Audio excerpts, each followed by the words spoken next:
कर। आवाज तो चेला लबे कवला सदैक तुझो अचण कबूल नाए। तो हाजी हथ पकड़े चे चरियो थियो जा। हर साल पियो खर्च करे मुशक्कत में सफर में ओ निभागा नहीं दो कर। जे करे अल्लाह कबूल न थो करे त बो छो थो अचे मता तू निभागे जे करे अल्लाह बिन हाजिन जा भी हज कबूल न करे। जरे मेणो मिलस तानो मिलस अखिल मो नीर वही आयस दिल रोई पयस उन हाजी के चवे दो अदा तू छो तो मेणो दे भली कबूल करे न करे पर मां भी हर साल ईंदो मास छो त हिन दर खो सवा ॿियो को दर ई कोने। हिन दर खो सवा ॿियो को दर ई कोने जो ओॾे वञा छो त इन दर जी अल्लाह तारीफ़ कई आहे। इन अव्वल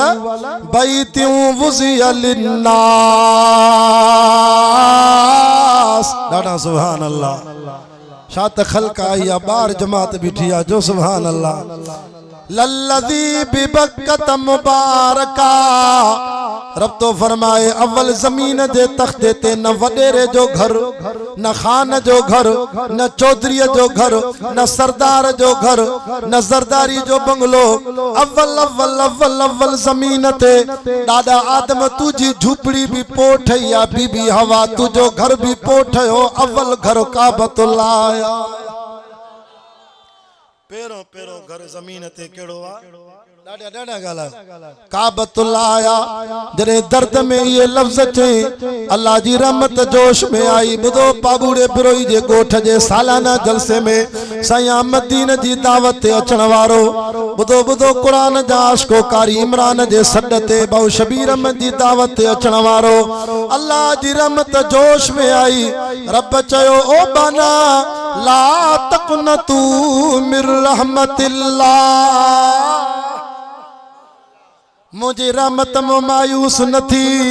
जे एडी उम्मीद खणी आवा तुझे न जुमले ते माला जी रहमत जोश में आई आ। बस 7 साल जा हज कबूल करे छड़िया मां अगई त पाव न त मणन मोटा अल्लाह राजी थे त हिकड़े जुमले ते राजी। कबूतर आयो केवल के चई चुंबड़ी पवेस पैर में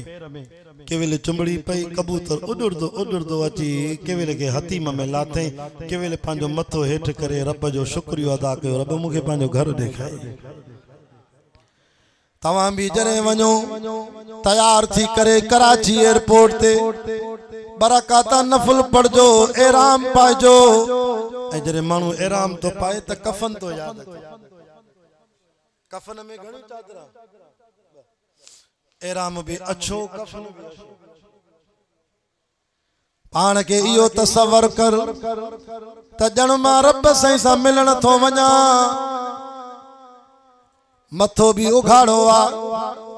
एराम बदी करे पो लबे कपड़ भी आ बरकाता नफल पढ़बो आ पो नियत थी वेंदी आ। पो जडे तवा जिते एयरपोर्ट ते पहुचो गाड़ी खणी वेंदी ता होटल ते पांजो सामान रखी पो तवा मस्जिदुल हराम वींदो।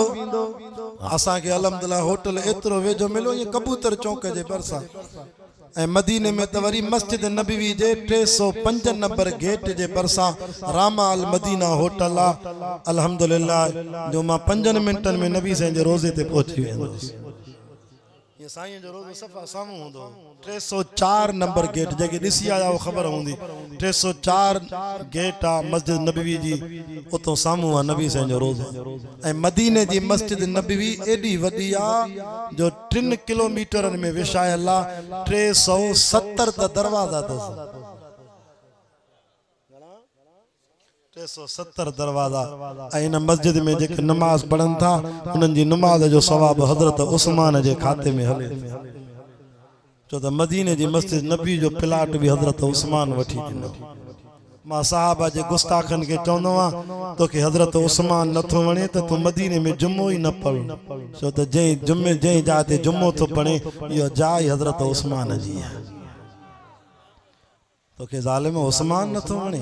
तो के अबू बकर उमर नथो वणे त तू साए रोजे ते न वणी सगंदे छो त साए रोजे में मिठे मोहम्मद जे भाकुर में ये बई यार सत अल्लाह अकबर कबीरा अर्ज पियो कयां पो बैतुल्ला शरीफ जे वेझो वेंदे बाबे अब्दुल अजीज को दाखिल थींदे बैतुल्ला हेठा मस्जिद मथे आ पो पंहिंजी नज़र के हेठ कजांइ जल्दी में न ॾिसजांइ छो त बैतुल्ला ते जरे हाजी जी पेरी नज़र पवंदी आ त पेरी नज़र सां नबी से फरमायो दुआ कबूल थींदी आ ये बैतुल्ला परे को नज़र ईंदो आ ये जी मस्जिद में वेंदे न ये तकड़ी नज़र सां न ॾिसजांइ बल्कि कंध हेठ कजांइ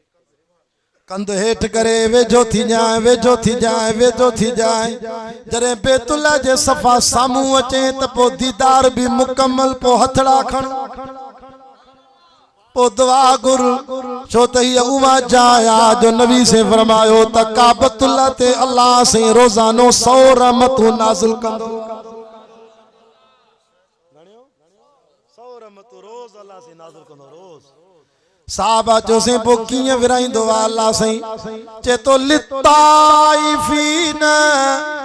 अल्लाह से चवंदो 60 रहमतूं मलाइको उन्हनि जे मथो दो वसाया जेके बैतुल्ला जो तवाफ था कनि ए वरी कब्र जो तवाफ था कनि असां वटि वरी मुशरिक अलम जो तवाफ था कनि हर जाते हालत कब्रन जो तवाफ पीरन जो तवाफ दादू जे पासे वरी खबड़ जे वण जो तवाफ कर छो चे या काठी या खबड़ जो वण पोतला पुट दींदो हाने काठी थी पुट दी अकुल से इंसान अल्लाह अकबर कबीरा तवाफ जायज ना है सवाए बैतुल्ला शरीफ जे सुभान अल्लाह डरिया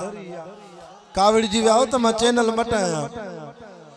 मागे ता जो भव नथो थे माखे नाने नबी जो भव तो थे जे वाइज में ये गालियों हक नथो बुधाया तो मुझे नाने नबी सल्लल्लाहु अलैहि वसल्लम फरमायो जेको मौलवी हक न गलाइंदो वाइज में मलाइके न मौलवी जा चप कतरे खुशामद वारे वाइज करण वारे मौलवी के मलाइका जहन्नम में उछलाइंदा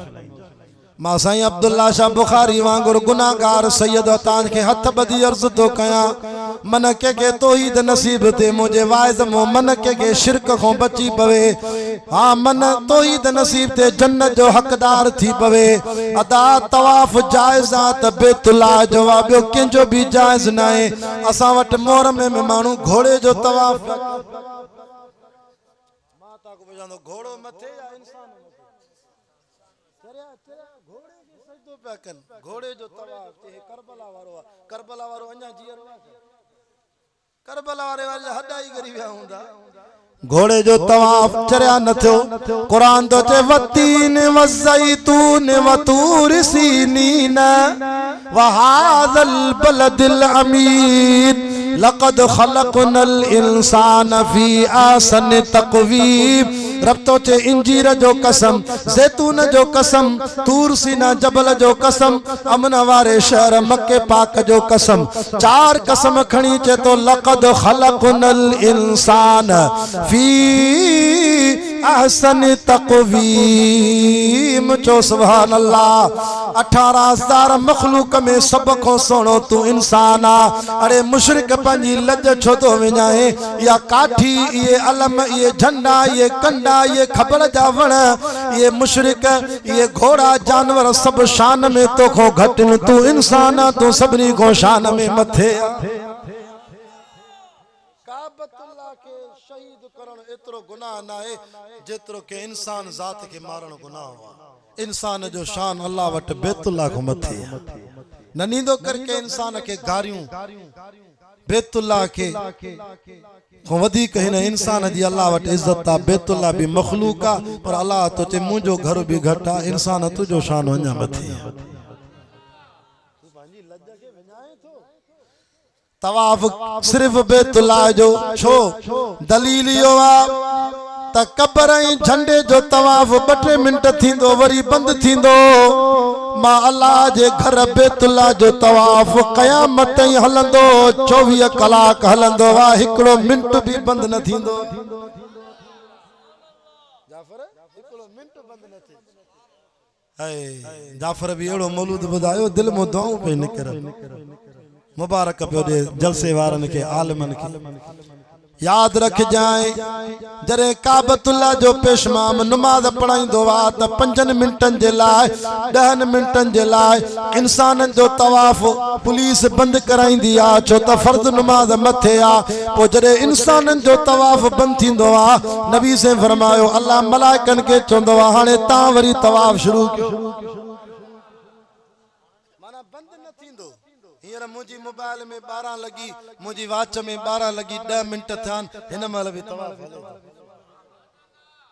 असा मदीने को मोटियासीं 1 बजे रात जो पहुतासीं मक्के में थोरो साई पट्टी चाय पी करे वरी वियासीं उमरे ते वञूं त रात जो 3 बजे भी तवाफ हले थो बंदी नहीं ता जते तवाफ ता कन मुशरिक के कब्र जो के अलम जो यो 24 कलाक हलदो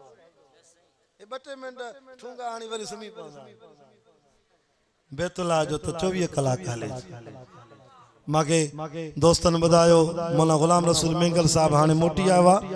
अगे दफे हज में अजीब गाल बधाई जैसे 2020 में 21 में 22 में गवर्नमेंट सऊदी अरब जरे कोरोना लथी अमेरिका जी साजिश सा पो काबतुल्लाह जो हज उमरो बंद करे छड़ियो के वेजो न पिया छडन त अल्लाह जो कसम कबूतर पिया बैतुल्लाह जो तवाफ ए सैयद हबीबुल्लाह शाह जी आडो कुरान पे वा 2024 में अगे साल मा हज पढ़ियो मां सुबह जो 10 बजे तवाफ पे कया मुजी अखिन भी डिठो अबाबिल पखी भी बैतुल्लाह जे चौधारी फिरन पे। अलम तर कैफ फ़अल रब्बुक बि अस्हाबिल फील जल्दी गला बाकी 20 मिनट बचान 12:30 दुआ थींदी। अलम यजल कैदहुम फी तज़लील सुभान अल्लाह डरिया व अरसल अलैहिम तैरन अबाबी ए उए अबाबिल पखी दी जरे बैतुल्लाह ते दुश्मन बैतुल्लाह जो हमलो करण आयो त रब देर न कई पांजे घर जी हिफाजत नंढड़न पखिन को कराई। ओ अबाबिलो जी रब करीम डाडे अब्दुल मुत्तलब के नबी से जे डाडे के चऊं चे सई काबतुल्लाह के शहीद करण ला जालिम पोतो थी 70 को मथे हाथिन दे लश्कर आयो थी साईं तुझा उठ भी काहे वया थी हेरे तक जाए नबी से जे डाडे जो अकीदो दुस जल्दी जल्दी में पोतो अबरा जे लश्कर के चे सरदार के मौके पंजा उठ त मोटाए अब्दुल मुत्तलब माके पंजा उठ लश्कर जे अमीर चयो त मिठे मोहम्मद जे डाडे के वडी गाल आ तो के उठन जी लगी आ मां अल्लाह जो घर तवा मुसलमानन जो घर बैतुल्लाह शहीद करणा उन जी परवाह न थई वरी माल जी परवाह उठ वठण आयो डाडे अब्दुल मुत्तलब चयो त उठ मुजी मिल्कत आ मां पंजी मिल्कत वठण आयो बैतुल्लाह अल्लाह जी मिल्कत आ वो पाणी पहरेदार वेठो घर भी अल्लाह जो पाण वेठो उठ काए नबी से जो डाडो मोटी आयो असा निंड ता कयो पाण वेठो आ पाण हिफाजत कर। लश्कर जने अगते तो वधे तो हाथिन जी जेका वडी हाथी आ उन जो नालो भी हो महमूद सुभान अल्लाह महमूद नबी से जो नालो आ उन जालिम हाथी जो नालो महमूद रखियो नबी जे नाले जे करे उन हाथी के हया आयो मोला मखदूम मोहम्मद हाशिम ठटवी लिखियो आ हाथी के हमले जला अगते ता वठी वनन हाथी हले कोन थे जे वापसी दे मुंह कर त मिनट हले पे वो हाथी भी चवे पे जालिम हेडे न हल जाए खुदा जो अजाब इंदो तू असा जी ताकत ना है बैतुल्लाह के शहीद जालिम न मुड़ियो अन्या अगते वधियो रब चयो व अरसल अलैहिम तैरन अबाबील तरमीहिम बिहिजारतिन मिन सिज्जील सन्ना ककर जा पत्थर खणो पांजे ने चुंब में लिकायो ऐ पो जिया हाथी जे मतो लश्कर अचे तवा उछलाए जो अबाबील पखी उछलाण तवा जो कमा इन पत्थर के सन्ने पत्थर के गोलिय को वधिक असर करण मा अल्लाह जो कमा फरमाइंदा फजअलहुम कअस्फिम माकूल कुरान में लिखियो पियो थी 3 सिपारे में जरे उहा पथरी उन ज़ालिम के लश्कर जे मथों वेठल सिपाही के लगी त सिपाही जे लाश जा ब टुकड़ा थी वरी वा पथरी मानू मो निकरी वरी हाथी के लगी त हाथी ब टुकड़ा वरी वा सागी पथरी गोली को वधीक